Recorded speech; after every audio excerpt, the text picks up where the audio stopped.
अस्सलाम वालेकुम वरहमतुल्लाहि वबरकातुहू। प्यारे व्यूअर्स, इल्म दीन के सिलसिले में हम आपको अंबिया इकराम अलैहिस्सलाम के मुक़द्दस किस्सों से रोशनास करा रहे हैं। आज हम जिस अजीम पैगंबर की ज़िंदगी के सफ़र का आगाज़ कर रहे हैं वो हैं हज़रत मूसा अलैहिस्सलाम। अल्लाह ताला ने उन्हें वो मर्तबा अता फरमाया जो बहुत कम अंबिया को नसीब हुआ। कुरान करीम में उनका जिक्र कसरत से आया है जो उनकी अजमत और दीन इस्लाम में उनकी अहमियत को जाहिर करता है। हज़रत मूसा अलैहिस्सलाम सिर्फ एक नबी ही नहीं थे बल्कि वो अल्लाह के कलीमुल्लाह यानी कि अल्लाह से कलाम करने वाले भी कहलाए। उनकी ज़िंदगी जुल्म और हक के टकराव, सब्र और तवक्कुल और अल्लाह की कुदरत की अजीम शाखार से भरपूर है। आइए आज हम उनकी पैदाइश और बचपन के पुरअसरार और सबक आमोज वाक़ये की तरफ सफ़र करते हैं। ये वो दौर था जब मिस्र पर एक जबीर और खुद सर हुक्मरान फिरौन की हुकूमत थी। फिरौन ने अपनी ताकत और सल्तनत के नशे में खुद को खुदा तक कहना शुरू कर दिया था। उसका जुल्म और सितम बनी इसराइल पर हद से बढ़ गया था। बनी इसराइल यानी हजरत याकूब अलैहिस्सलाम की औलाद थे। मिस्र में इनकी बहुत बड़ी तादाद में आबादी थी, लेकिन उन्हें गुलाम बनकर सख्त तरीन काम करवाए जा रहे थे। उनकी जिंदगी ज़ुख और अजियत से भरपूर थी। फिरौन के जुल्म की इंतहा उस वक्त हो गई जब उसने एक ख्वाब देखा। रिवायत में आता है कि उसने देखा कि बैतुल मुक़द्दस की तरफ से एक आग भड़कती हुई आई और मिस्र के तमाम घरों को जला डाला, लेकिन बनी इसराइल के घर महफूज रहे। कहीं ये भी मज़कूर है कि उसने देखा कि बनी इसराइल में एक लड़का पैदा होगा जो उसकी हुकूमत से ज़वाल का सबब बनेगा। इस ख्वाब से फिरौन शदीद खौफज़दा हो गया। अपने तख्त और ताकत को बचाने के जुनून में फिरौन ने एक देशनातक हुक्म जारी किया। उसने हुक्म दिया कि बनी इसराइल में जो भी लड़का पैदा हो उसे फौरन कत्ल कर दिया जाए। कातिल सिपाही हर तरफ फैल गए और मासूम बच्चों का खून बहने लगा। बनी इसराइल पर यह एक अजीम आजमाइश थी। ऐसे जुल्म और दहशत के माहौल में अल्लाह ताला ने बनी इसराइल में से एक और मुतक्की खातून को बरकत अता फरमाई। ये थी हजरत मूसा अलैहिस्सलाम की वालिदा। उन्होंने अपने हमल को छुपा कर रखा और जब वक्त आया तो अल्लाह के फजल से एक खूबसूरत और नूरानी बच्चे को जन्म दिया। अपने मासूम बच्चे की जान बचाने की फिक्र ने उन्हें बेचैन कर दिया। फिरौन के सिपाही हर वक्त बच्चों की तलाश में रहते थे।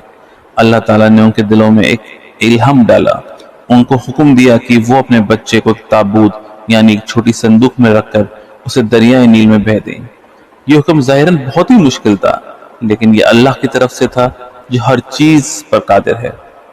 हजरत मूसा अलैहिस्सलाम की वालिदा ने अल्लाह पर भरोसा करते हुए उसके हुक्म की तामील की। उन्होंने अपने जिगर के टुकड़े को ताबूत में रखा और उसे दरिया के मौजों के हवाले कर दिया। उनकी बड़ी बेटी से कहा गया कि वो दूर उस ताबूत पर नजर रखे। अल्लाह ताला ने दरिया को हुक्म दिया और वो ताबूत को आहिस्ता आहिस्ता फिरौन के महल की तरफ ले गया। इत्तेफाक देखिए, फिरौन के महल के करीब ही दरिया के किनारे फिरौन की बीवी हजरत आसिया अपनी सहेलियों के साथ टहल रही थी। उनकी नजर ताबूत पर पड़ी। जब ताबूत को निकाला गया और हजरत आसिया ने उसमें से एक मासूम बच्चे को देखा तो उनका दिल मोहब्बत से भर गया। उनकी कोई औलाद नहीं थी। उन्हें फिरौन से इस बच्चे को अपना लेने की दरखास्त की। फिरौन ने पहले इनकार किया, लेकिन हजरत आसिया के इसरार और अल्लाह की मसीहत के आगे उसकी एक न चली। इस तरह वो बच्चा जिसकी जान फिरौन ने लेने का हुक्म किया था खुद उसी के घर में पलने लगा। ये अल्लाह ताला की अजीम कुदरत और हिकमत थी कि वो अपने चुने हुए बंदे की हिफाजत किस तरह करता है। हजरत मूसा अलैहिस्सलाम फिरौन के महल में बड़े नाज और निमत से पले बड़े। उन्होंने हर तरह की आसाइश और सहूलत मुयस्सर थी, लेकिन इसके बावजूद अल्लाह ताला ने उनकी फितरत को पाक और साफ रखा। उनके दिल में कभी फिरौन की खुदाई का गुरूर या उसकी सल्तनत की मोहब्बत पैदा नहीं हुई। रिवायत में आता है कि बचपन में एक बार हजरत मूसा फिरौन की गोद में बैठे हुए थे तो उन्होंने फिरौन की दाढ़ी पकड़ ली और उससे खींच दिया। फिरौन गुस्से से लाल हो गया और अपने दरबारियों से कहा कि यही वो लड़का है जिसके बारे में पेशानगोई की गई है। उसने मूसा को कत्ल करने का इरादा किया, लेकिन हजरत आसिया ने बीच में आकर उन्हें बचाया और कहा कि बच्चा अभी नादान है और उसने गुस्से में ऐसा किया होगा। अल्लाह ताला ने हजरत मूसा को बचपन से ही जहानत और बहादुरी अता फरमाई थी। वो जल्द ही समझदार और होशियार हो गए। فرعون کے محل میں رہنے کے باوجود ان کا دل ہمیشہ بنی اسرائیل کے دکھ اور تکلیف کو محسوس کرتا تھا۔ ان کی فطرت میں ظلم کے خلاف نفرت اور مظلوموں کے خلاف ہمدردی موجود تھی، جو آگے چل کر ان کی زندگی کا عظیم مقصد بنی۔ پیارے ویئرز، حضرت موسیٰ علیہ السلام کی پیدائش اور بچپن کا یہ واقعہ ہمیں بہت سے سبق دیتا ہے۔ سب سے بڑا سبق تو یہ ہے کہ اللہ تعالیٰ ہر چیز پر قادر ہے اور وہ اپنے نیک بندوں کی حفاظت کرتا ہے اور مشکل اور خطروں سے کرتا ہے۔ فرعون کے تمام تدبیروں کے باوجود اللہ نے موسیٰ علیہ السلام کو نہ صرف بچایا بلکہ اسی کے گھر میں ان کی پرورش کا انتظام کیا۔ اس واقعے میں ظلم کا انجام بھی واضح ہے، اور فرعون نے معصوم بچے کو خون بہایا، لیکن وہ اللہ کے مقرر کیے ہوئے کام کو نہیں روک سکا۔ صبر اور توکل کی اہمیت بھی اس قصے کو ظاہر ہوتی ہے۔ حضرت موسیٰ علیہ السلام کی والدہ نے جب اللہ کے حکم پر عمل کیا تو اللہ نے ان کے بچے کی حفاظت فرمائی۔